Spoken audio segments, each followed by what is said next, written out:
Bueno, hola profe, ¿cómo le va? A nosotros nos tocó todo el tema de discapacidad durante la Unión Soviética.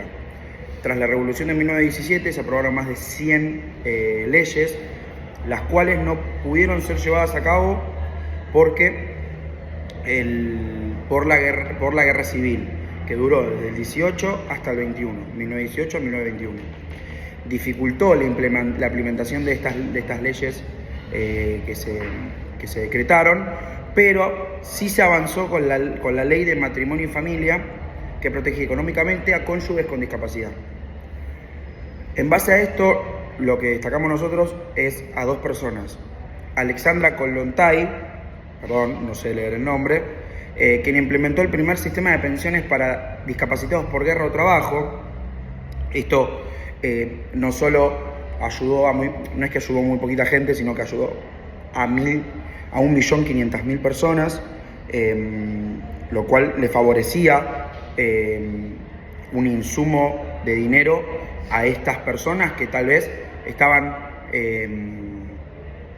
desahuciadas o no tenían un buen pasar. Y también fue clave Tatiana Rosenthal, que junto con otros creó el Hogar Experimental de Niños, que mezclaba marxismo y psicoanálisis para apoyar a niños con dificultades. Este centro, este hogar, fue cerrado por Stalin, ya que lo consideraba una ideología que iba en contra o desviada de lo que era su fin en ese momento. Tenemos que ponernos en contexto de que también esto pasa durante no solo la Unión Soviética, sino previo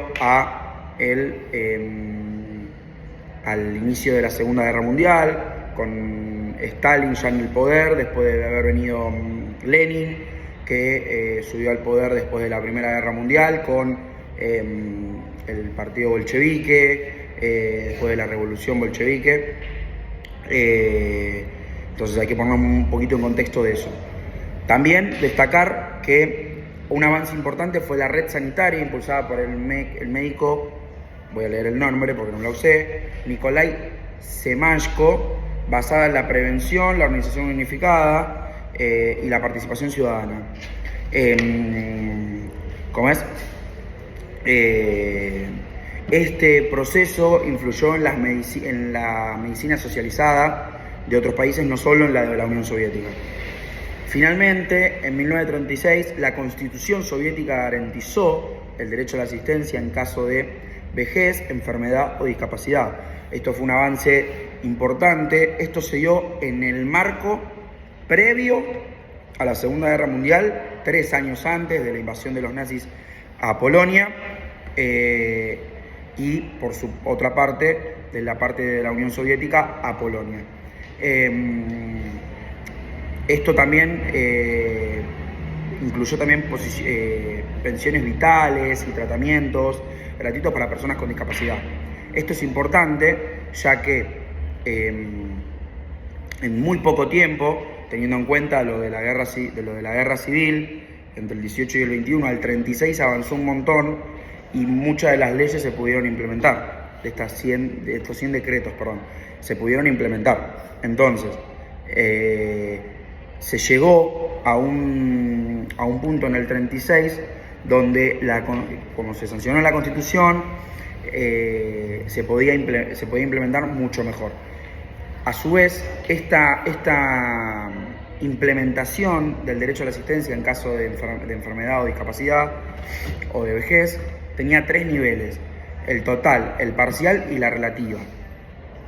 Bueno, continuando con lo que estaba explicando Mati, durante las primeras décadas del siglo XX se comenzaron a realizar movimientos juveniles que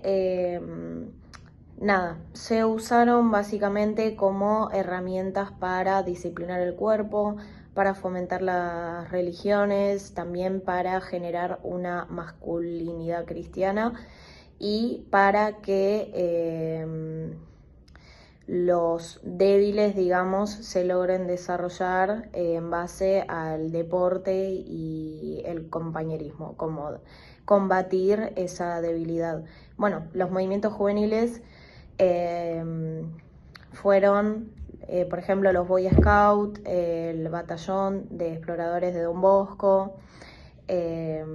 Esos fueron los que fomentaron todas estas cosas que se usaron como herramientas para esto. Y bueno, después, en paralelo,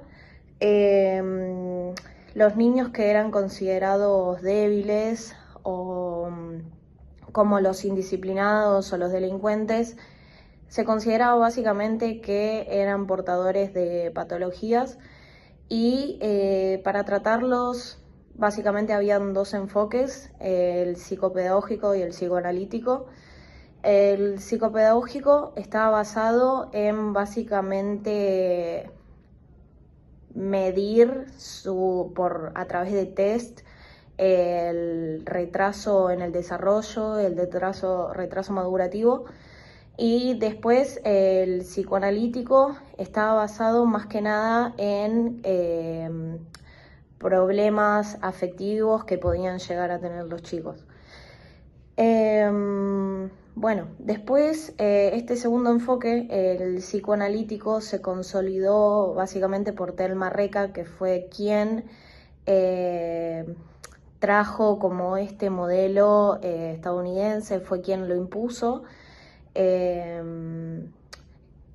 Que fue, que se formó en el Johns Hopkins Hospital, impulsó como este tratamiento psicológico a través de equipos interdisciplinarios, a través de, orientaciones para padres, psicoanálisis, psicoterapia. Y después, en 1942, fue básicamente cuando se creó la Asociación Psicoanalítica Argentina, con figuras como Pichón Rivière, que fue básicamente quien logró como determinar qué tipo de retrasos mentales son irreversibles y cuáles pueden ser tratados de alguna manera.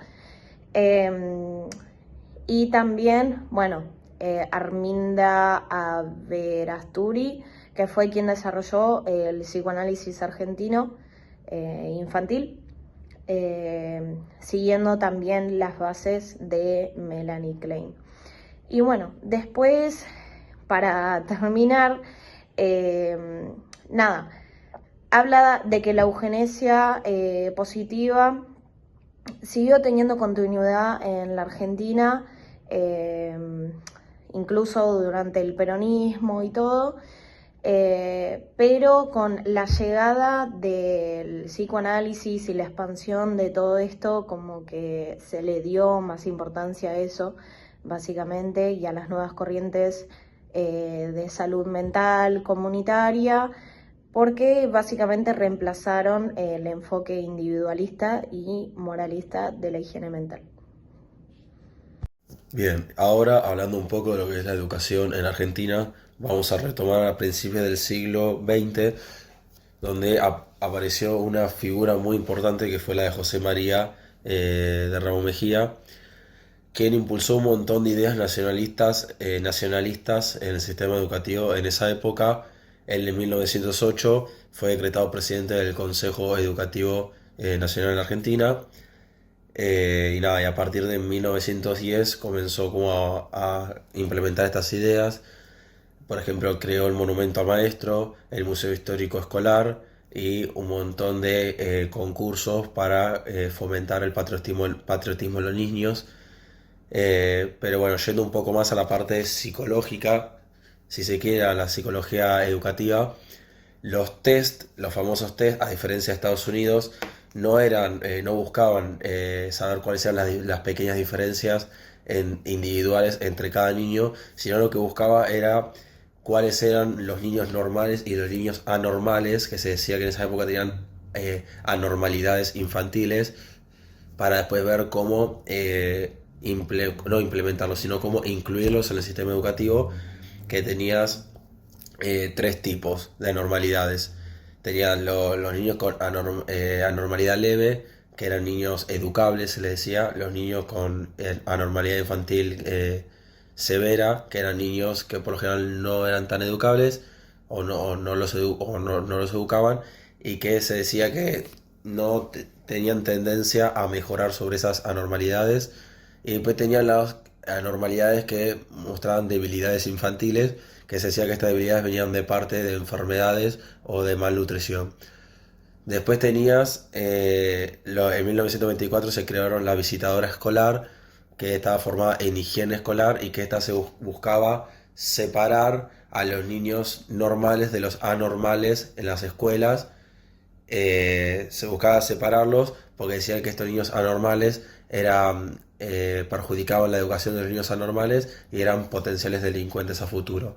Y lo que se buscaba con estos niños anormales era llevarlo a escuelas especiales o colonias de verano para tratar de transformarlos en niños normales a futuros para poder incluirlos en el sistema educativo, o de también fomentarles estándares de belleza, que eran los que fomentaban las ideas eugenista dominante en ese momento en el país.